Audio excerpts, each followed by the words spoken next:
6 Juni 1944, hari penentuan atau D-Day. Jenderal Dwight Eisenhower harus mengambil keputusan paling berat dalam Perang Dunia Kedua. Menyerang Normandia atau batal. Masalahnya, cuaca di luar sangat buruk. Badai, ombak tinggi, dan kabut yang tebal. Secara logika, menyerang saat badai itu bunuh diri. Bahkan, Jenderal Jerman Rommel yakin sekutu nggak akan berani menyerang. Jadi, dia pulang ke Jerman untuk ulang tahun istrinya. Tapi, Eisenhower punya mata di atas peta. Tim meteorologinya melihat data yang tidak dilihat Jerman. Akan ada celah cuaca cerah sebentar lagi. Cuma beberapa jam, tapi cukup untuk mendarat. Eisenhower percaya pada data itu. Dia memerintahkan serangan justru pada saat badai masih mengamuk. Hasilnya, Jerman kaget, tidak siap, dan sekutu berhasil membebaskan Eropa. Dia menang karena percaya pada pandangan dari atas, bukan pandangan mata telanjang.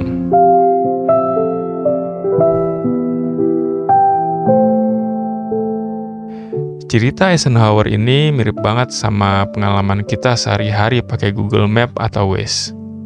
Coba ingat-ingat.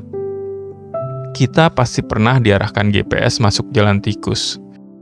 Jalan yang tadinya lebar, tiba-tiba disuruh belok ke jalan pinggir kali yang sempit, becek, dan nggak ada pembatasnya. Ngeri banget. Apalagi pas papasan sama mobil besar. Rasanya jantung mau copot. Spion ketemu spion.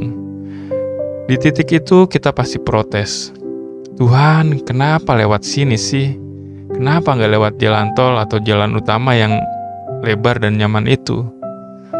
Tapi ternyata satelit atau GPS melihat apa yang mata kita tidak lihat. Di jalan utama yang lebar itu ternyata sedang ada macet total. Warnanya merah pekat. Atau mungkin ada kecelakaan fatal.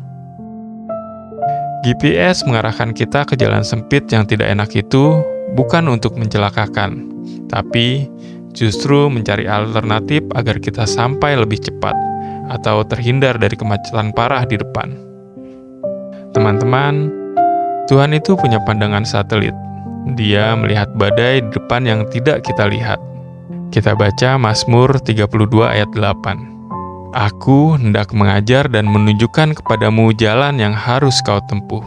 Aku hendak memberi nasihat. Mataku tertuju padamu. Kalau hari ini Tuhan izinkan hidup kita masuk ke jalan sempit, kayak keuangan yang lagi mepet, karir rasanya macet, atau harus pindah ke tempat yang gak nyaman, jangan buru-buru protes. Mungkin Tuhan sedang membelokkan kita dari bahaya besar di depan. Mungkin jalan pinggir kali ini adalah rute tercepat menuju berkat yang Tuhan siapkan. Tugas kita bukan sedang jadi navigator, tapi tugas kita adalah percaya sama supirnya. Coba ambil waktu diam sebentar. Kalau hidupmu rasanya lagi sempit dan gak enak, bilang sama Tuhan, Tuhan, Engkau supirnya, aku penumpangnya. Mari kita berdoa. Tuhan Yesus, terima kasih karena Engkau melihat masa depan yang tidak kami lihat. Ampuni kalau kami sering protes saat Engkau bawa kami ke jalan sempit dan sulit. Kami percaya pandangan-Mu sempurna. Ajar kami tenang sebagai penumpang. Kami serahkan setir kehidupan kami sepenuhnya ke dalam tangan-Mu. Bawa kami sampai ke tujuan dengan selamat. Dalam nama Tuhan Yesus, amin. Oke, teman-teman, nikmatin perjalanannya. Tuhan tahu jalan yang terbaik.